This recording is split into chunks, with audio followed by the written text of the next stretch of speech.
নমস্কার, story officially চ্যানেলে আপনাদের প্রত্যেককে স্বাগত। আমি আজকে শ্রীমদ্ ভাগবতে আছে যে দত্তাত্র মুনি, তিনি 24টা তার গুরু ছিল। 24টা গুরু কেমন, মানে তিনি প্রত্যেকটা যা দেখতেন তার চোখের সামনে যেটাই আসতো তাদের থেকেই তিনি যে কোনো একটা গুণ তিনি গ্রহণ করতেন। আর সেই গুণ, যার থেকে কোনো গুণ গ্রহণ করা যায় তাকেই গুরু হিসাবে দেখা হয়, তাই তার 24টা গুরু।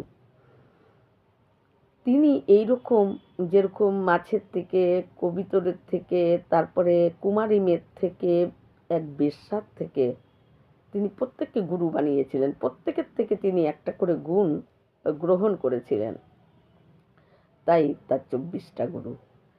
তাই একদিন এক বেশ্যার বাড়ির সামনে দিয়ে তিনি যখন যাচ্ছিলেন, আর ওই বেশ্যা তখন নিজেকে সুন্দর করে সাজিয়ে সে এমনি পুরুষদের জন্য অপেক্ষা করছিল যে ধনী পুরুষকে সে আর কখন আসবে এবং তার থেকে সে অর্থ উপার্জন করবে, তার জন্য সে অপেক্ষা করছিল। কিন্তু সেই অপেক্ষা করতে করতে সে দেখে দত্তাত্র মুনিকে সে দেখতে পায়। কিন্তু দত্তাত্র মুনির সেই শান্ত, সেই রকম তিনি পরম ভক্ত ছিলেন। তাকে দেখা মাত্র দেখে যে তিনি তার কোনো দিকে মানে কোনো শান্তিময় একটা শরীর, তাকে দেখা মাত্র ওই বেশ্যার ভিতরে একটা বৈরাগ্য জেগে ওঠে এবং সে তাকে দেখা মাত্র তার মনে হয় তার জীবনের যে যে আমি কি করছি।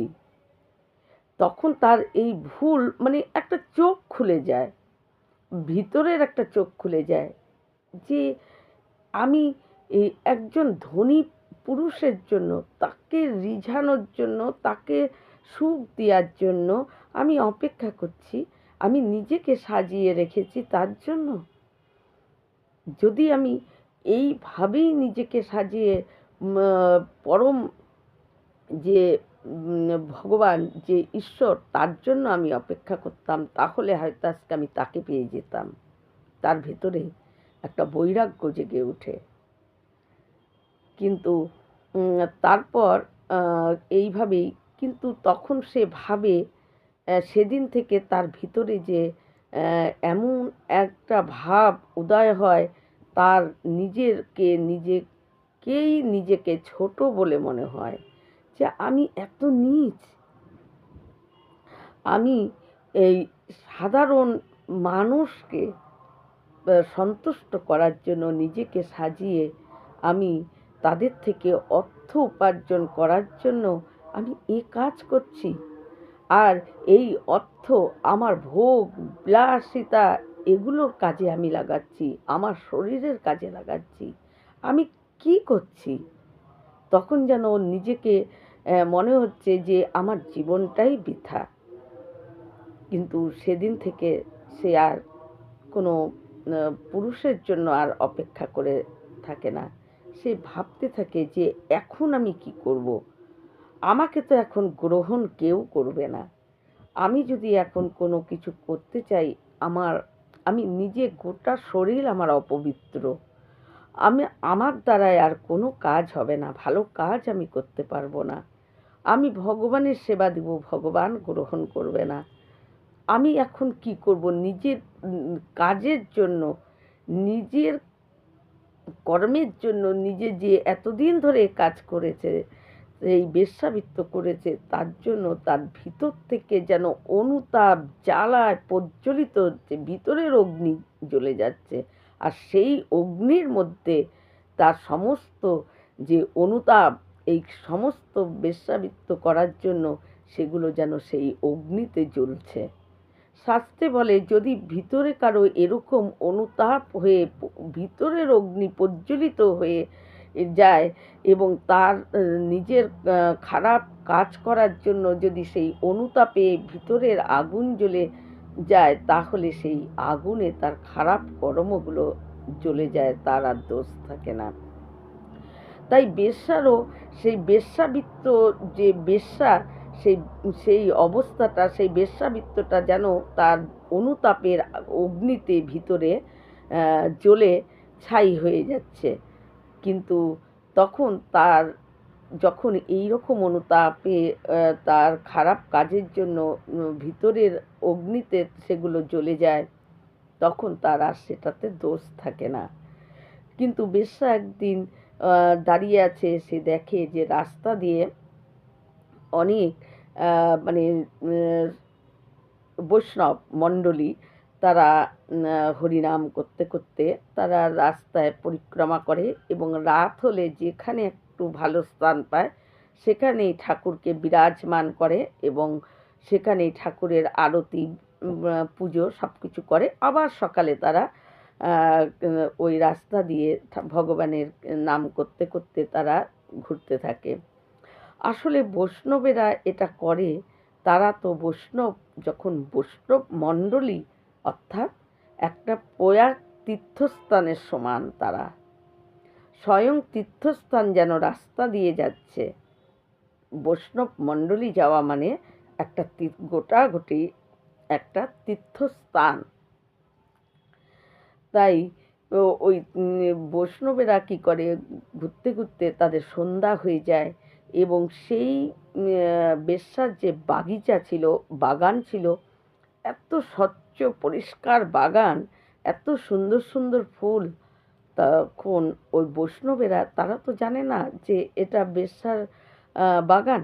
তারা ভাবে যে এত সুন্দর বাগান, আজকে ঠাকুরকে এখানেই বিরাজমান করব, রাত আমরা এখানেই কীর্তন করে সারা রাত কাটাবো, আর এখানেই আমাদের ঠাকুরকে বিরাজমান করে এখানেই সন্ধ্যা আরতি, রাতের আরতি সব করব বলে সেই বাগানে রাখে, ঠাকুরকে বিরাজমান করে, তারা হরিনাম করছে এবং সন্ধ্যাবেলায় সুন্দর খোল করতাল সমস্ত কিছু বাজছে, হরিনাম হচ্ছে।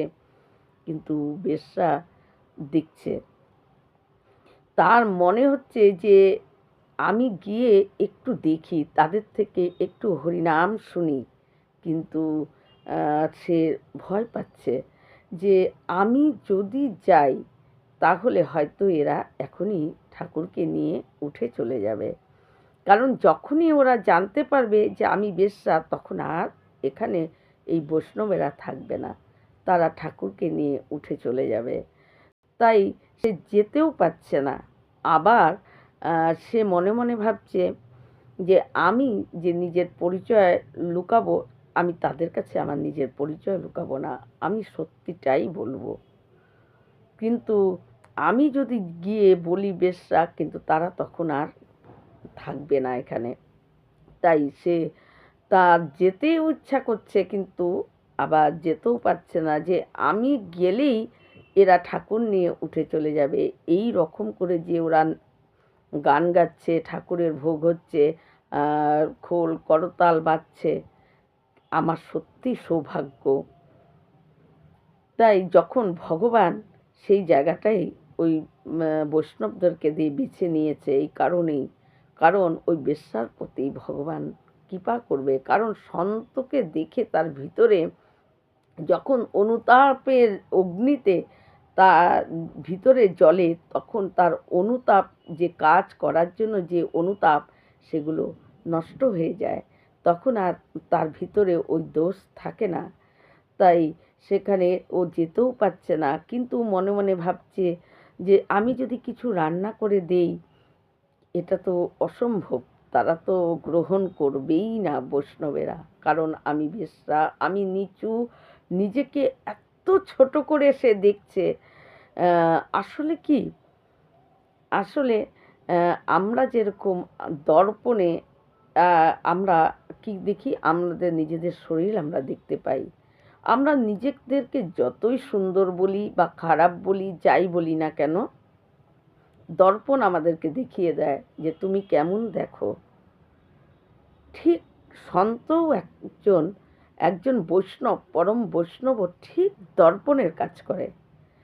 দর্পণ যেরকম আমাদের বাইরের শরীর আমরা কেমন সেটা দেখায়, আর একজন পরম বৈষ্ণব তাকে যখন কেউ দেখে তখন সে কি দেখায়?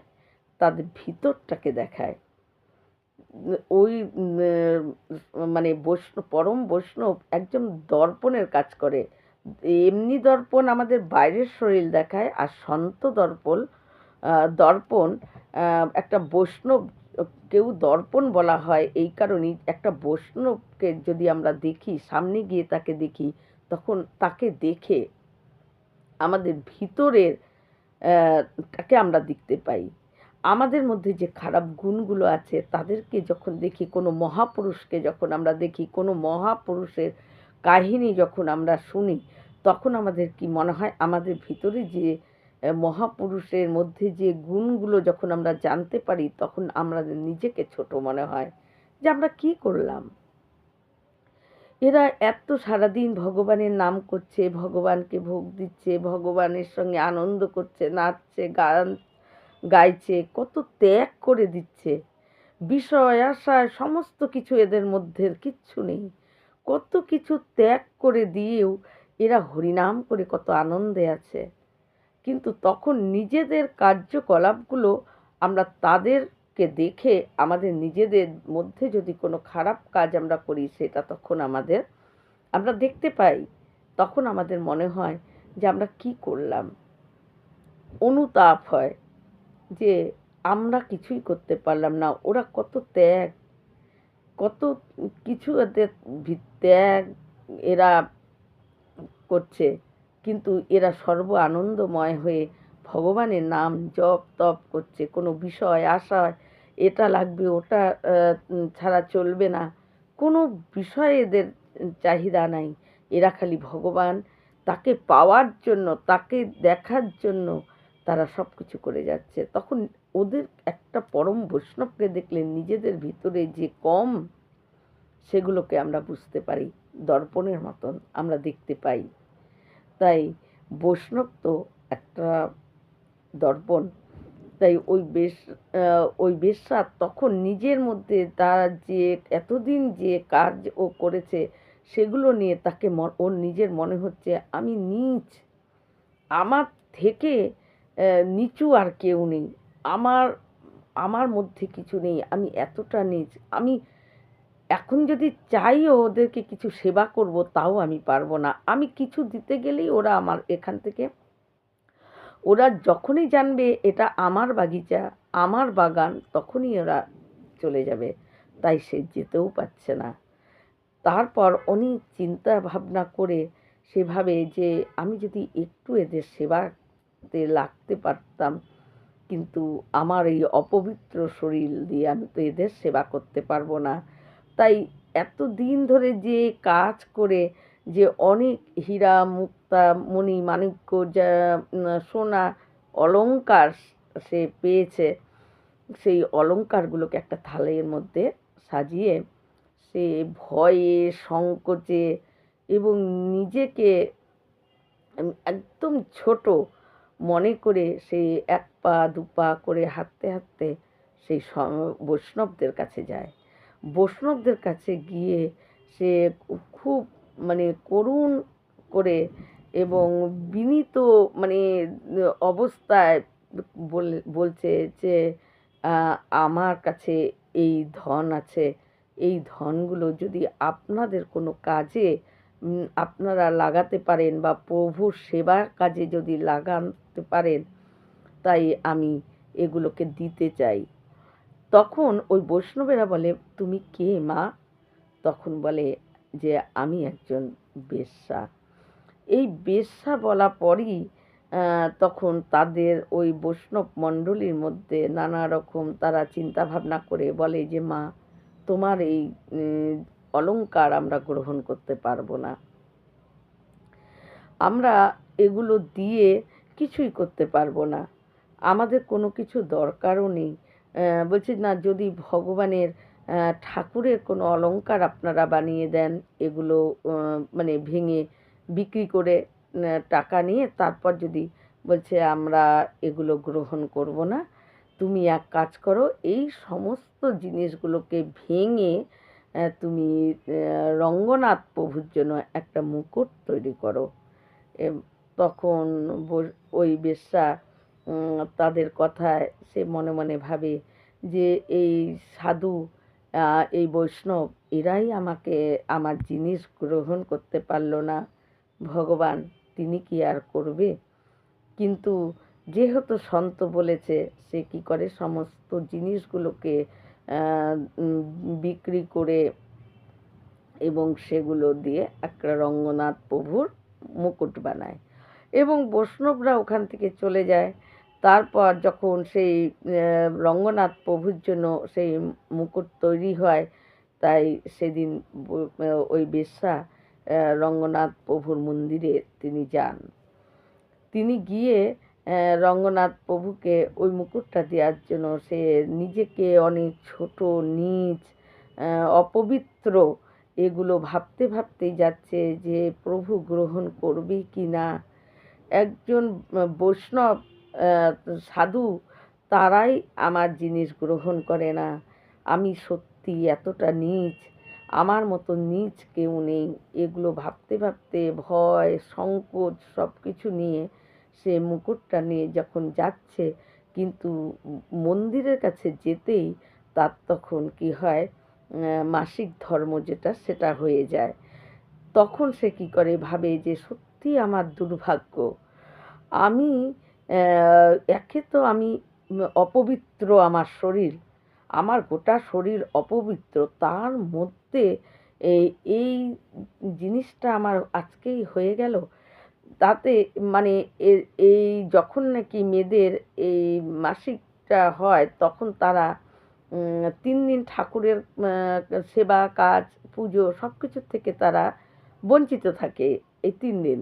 কিন্তু তখন তাকে তার দ্বারায় কোনো পুজো কাজ করা যায় না।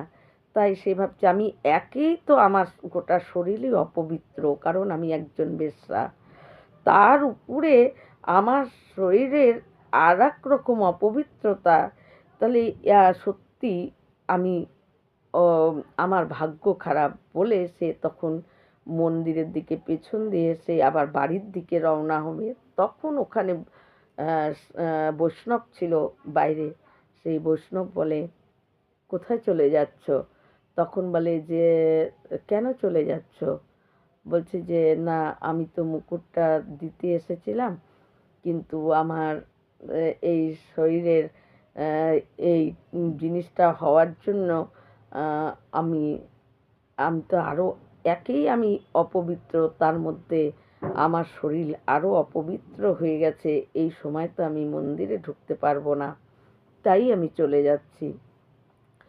তখন সেই বৈষ্ণব বলে, তুমি যেও না, তুমি মন্দিরে ঢোকো এবং রঙ্গনাথ প্রভুর মাথায় তুমি এই মুকুট পরিয়ে তারপরে যাও।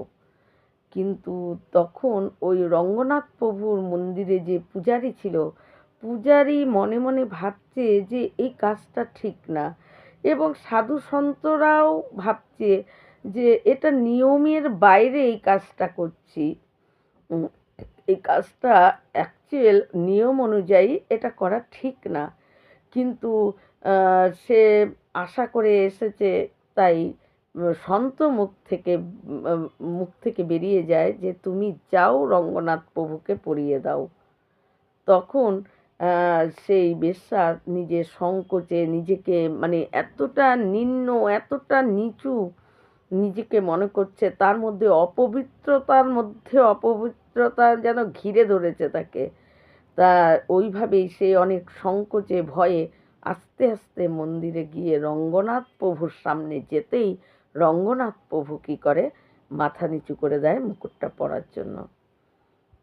তখন সে রঙ্গনাথ প্রভুর মাথায় সেই মুকুটটা পরিয়ে দেয়, পরিয়ে দিয়ে তখন আস্তে আস্তে সে বেরিয়ে আসে এবং তার আনন্দ দুঃখ মানে নিজের এই সমস্তর জন্য, কিন্তু রঙ্গনাথ প্রভুর এতটা দয়া দেখে সে চোখের জল আর রাখতে পারছে না।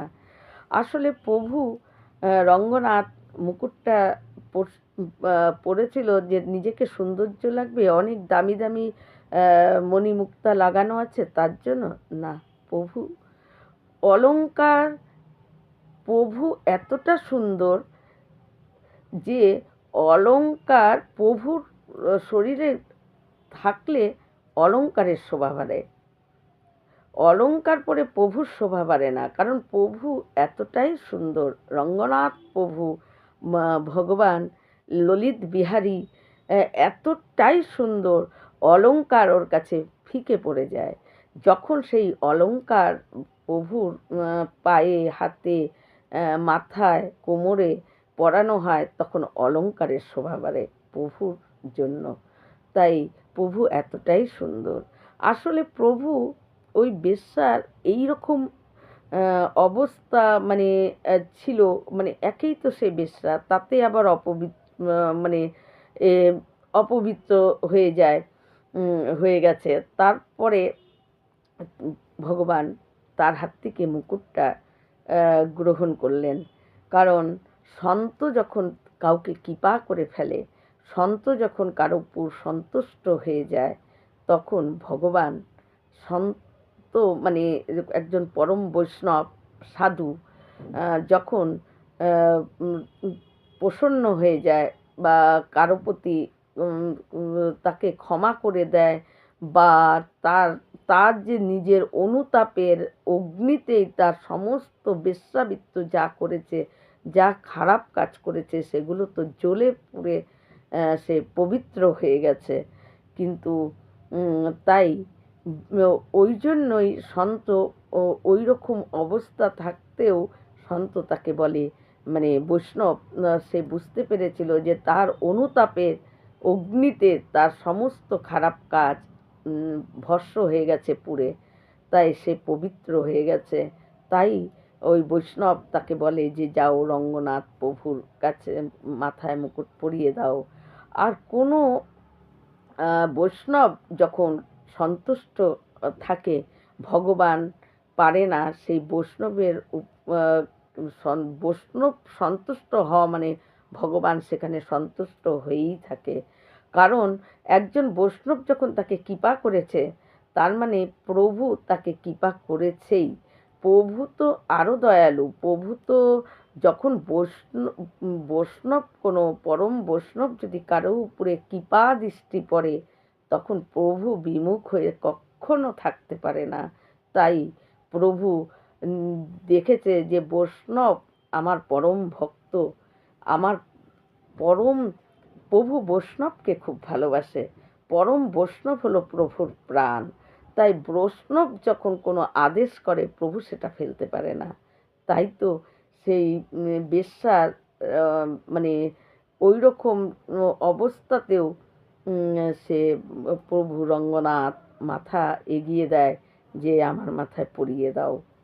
আর তারপরে সেই মুটুক পরে প্রভু তারপরে সেই বেশ্যা সে চলে যায়। এবং এইভাবেই তার ভিতরে বৈরাগ্য এবং বাকি জীবন সেই বেশ্যা পরম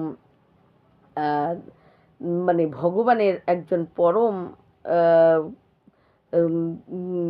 মানে ভক্ত হয়ে যায়। তিনি ভগবানের নাম, ভগবানের প্রসাদ ছাড়া তিনি আর গ্রহণ করেনি। বাকি জীবন তিনি নাম করেই কাটিয়ে দিয়েছে। তাই এই রকম ভিডিও পাওয়ার জন্য আমার চ্যানেলটিকে সাবস্ক্রাইব করবেন। নমস্কার।